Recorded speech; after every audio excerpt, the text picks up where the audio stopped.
ঠিক আছে।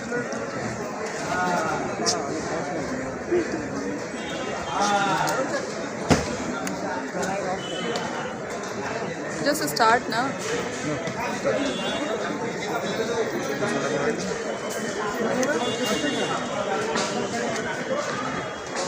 मैडम आज जो आप यहाँ पे आई थी जी। उसके बारे में आप बताएं कि अंदर क्या हुआ, फिर नेक्स्ट डेट कुछ पड़ा है इसके नेक्स्ट बारे डेट दिसंबर का पड़ा है और मेरा जो कंडीशन बिल था, AI बिल था, वो कंफर्म हुआ है आज। It's a good news for me.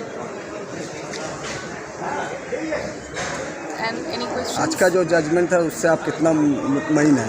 I stick with my earlier statement again.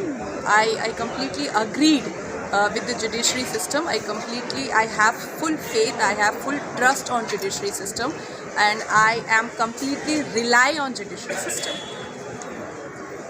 15 से ऊपर क्रिमिनल केसेस संदीप अग्रवाल पर है और बीजेपी नेताओं के साथ उनके घनिष्ठ संपर्क हुए, इस बारे में आप क्या बोलेंगे? Good question, but you can ask with the police department.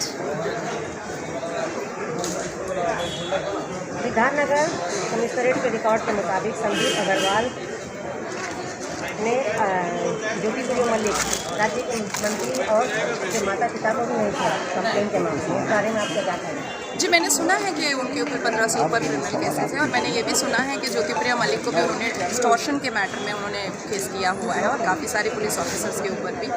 But मुझे लगता है कि ये सवाल बेटर होगा कि आप पुलिस डिपार्टमेंट से पूछें कि वो क्या स्टेप ले रहे हैं उनके अगेंस्ट में, तो वही ज़्यादा बेटर होगा, because I am no one to answer this question.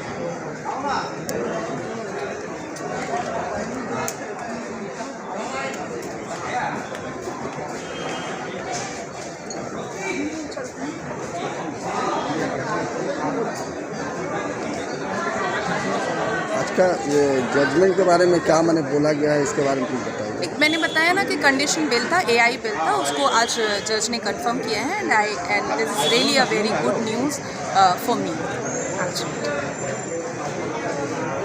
बार बार खान क्यों टारगेट कर रहे हैं? नाजिया खान, आर्यन खान, बार बार क्यों टारगेट कर रहे हैं? I think it's a spooky situation, spooky scenario for the Khans especially. That's it, and I can't say anything. केसी गोसावी की तरह क्या संदीप अग्रवाल पर भी केस होना चाहिए?